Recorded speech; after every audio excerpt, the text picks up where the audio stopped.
So this is video on the Big Bang and conformal cyclical cosmologies. Have there been an infinity of universes prior to our own? What is the nature of time and creation and origins? What are the problems with the present formulation of the Big Bang theory? You'll find out. So here's a problem for science 3 minutes after the Big Bang was supposed to have happened. If you go back 13.8 billion years and then forward another 3 minutes, you'll reach a point at which the fundamental forces of nature, the gravity, electromagnetism, the strong and weak nuclear forces, that kind of froze into the configuration that we understand today. And before that, they can no longer be coherently formulated. So, according to Dr. Brian Keating, in his interview with Jordan Peterson, he says that once you go beyond that gap, you can no longer speculate with knowledge or certainty or precision what happened before that using physical theories. So when we get past this event horizon, metaphysics actually takes over physics. Our physical theories of emergence and creation and origin no longer have any epistemological ground to stand on because they can't be verified.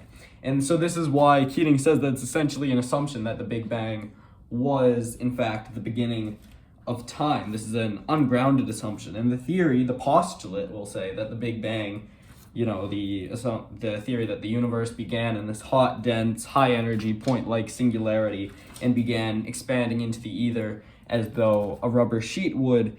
It's just that. It's an assumption. It's our current model in physics, but it's assumed, and so it shouldn't be taken as dogmatic. And so those 3 minutes also mark a sort of psychological event horizon in the minds of physicists, being grounded in materialism and physicalism. Academic scientists aren't used to or trained for answering why questions, questions of purpose, questions of teleology and meaning.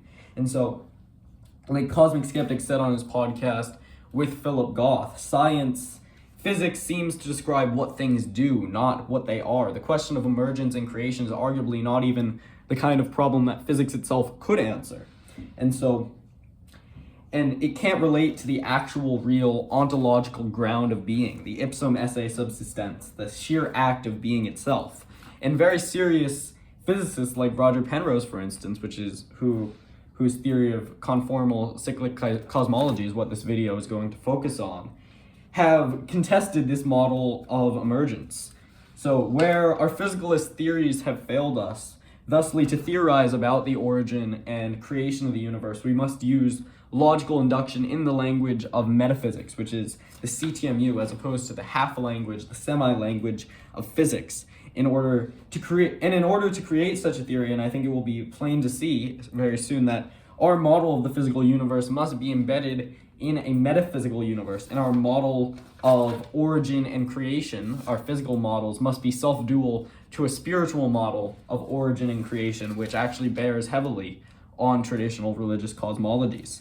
So to address all the way to the instant of creation, Chris Langan, the author of the CTMU, says that what physics has to do is it has to explain the inception of physics itself. It has to explain how these fundamental forces of nature actually arose. And this is beyond the scope of physics, and so it pertains to logic and metaphysics. So we've gone beyond the epistemological scope of our physical theories yet again. And essentially, Langan says that if you regress to that creation event, then everything converges to the comprehensive distributive identity, the synesis, the sameness, the syntax which binds all possibilities, everything that logically could happen, every potential, the manifold of possibility from which every event selects according to the quantum wave function.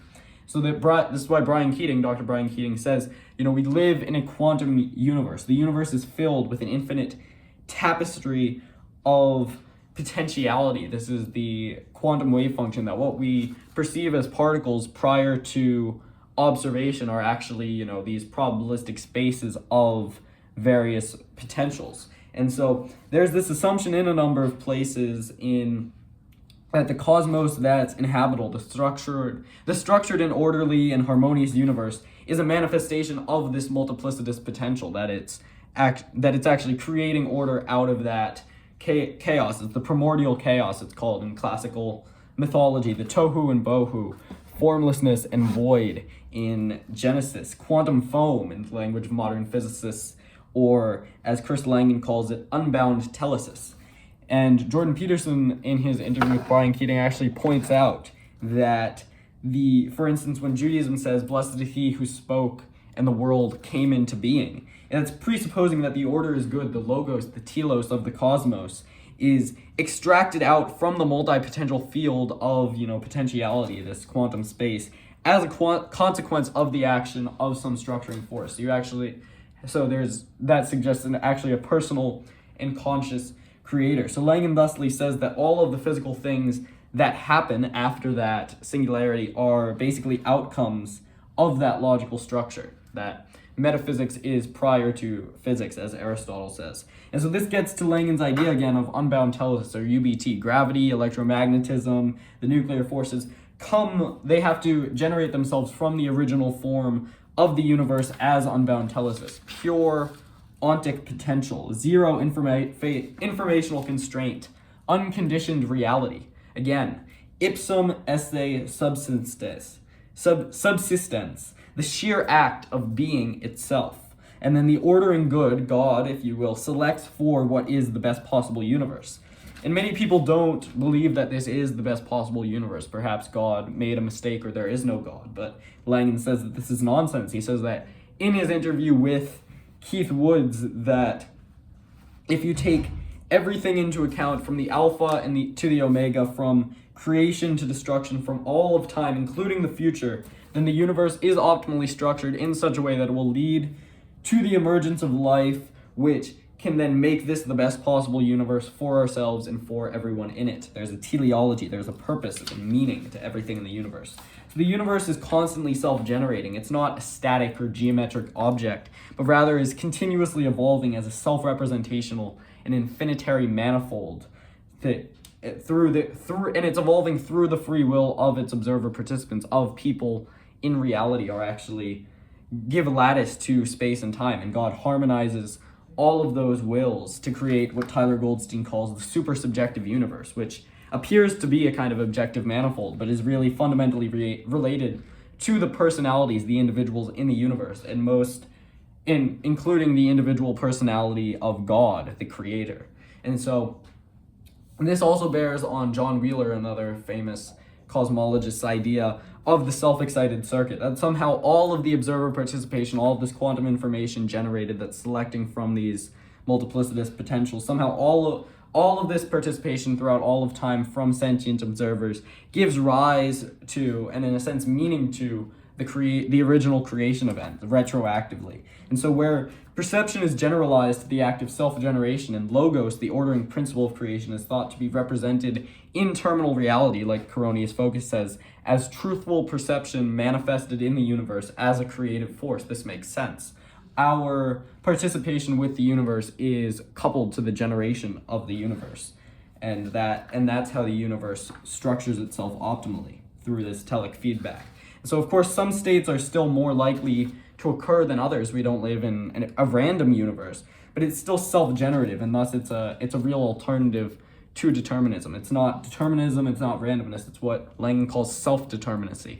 It's a freely evolving structure. And so true free will and creative participation thusly is the birthright and the inheritance of every human being on Earth. Like mathematical metaphysics says, most people think infinity is an illusion created within finitude. In reality, finitude is an illusion created within infinity. God created time. God is not created at a time. The universe is infinite, and it's always been here. It's eternal. The Big Bang is just that physical signature of that latest act of self-generation. And this bears on the conformal cyclic cosmology, which we'll get to in a minute. But firstly, Moses Maimonides explains this perfectly almost a millennia earlier in his acclaimed Guide for the Perplexed, which we'll go through in around a year or so, where he says that by virtue of the existence of the Creator, everything exists. He says that time itself is a part of creation, and that therefore when God is described as existing before the creation of the universe, the notion of time should not be understood in its normal sense. It's not within space and time, it's beyond space and time, God. And so the 15th century Jewish philosopher argued similarly in his Ikarim that Joseph Alba argued in his Ikarim that there are two types of time. Measured time, which depends on motion, and time in the abstract, time in the absolute, the second of which has no origin and is the infinite space of time before the universe was created, the unbound telesis with you, if you will, unconditioned reality. Yet we are still forced to reckon with the fact that we have a physical signature of a temporal creation event. So what do we make of that? In his 2010 book, Cycles of Time, Roger Penrose, Nobel laureate, reckons that another universe may have existed before the Big Bang. And this is strange because the universe is generally considered to be, the Big Bang, is generally considered to be the beginning of time by physicists. But what he argues is that the second law of thermodynamics, the law of entropy, states that as you move forward in time, things get more and more random. So if you move backwards in times, we would expect that things would get less and less random. But if you see the cosmic microwave background, the radiation from the Big Bang event, the most striking feature of that, Penrose says, of the CMB, of the cosmic microwave background, is that it's random. That the signatures from, that we should expect this to be the most orderly, but it's totally random. It's patternlessness, it's void, tohu and bohu, formless and void. It's telling you that entropy is at a maximum at the beginning of the universe. So clearly there's something going on here. So as time progresses, so he then argues that as time progresses, surely everything gets swallowed up into the infinity of black holes, into the eternal process of entropy, but towards the end of the universe, when we return essentially to that formless void, it's not mainly complex structures towards the infinity limit of entropy, but it's really just photons, these basic particles. So Penrose asks, at that endpoint, where do the photons go? And he hypothesizes that they go into the next Big Bang.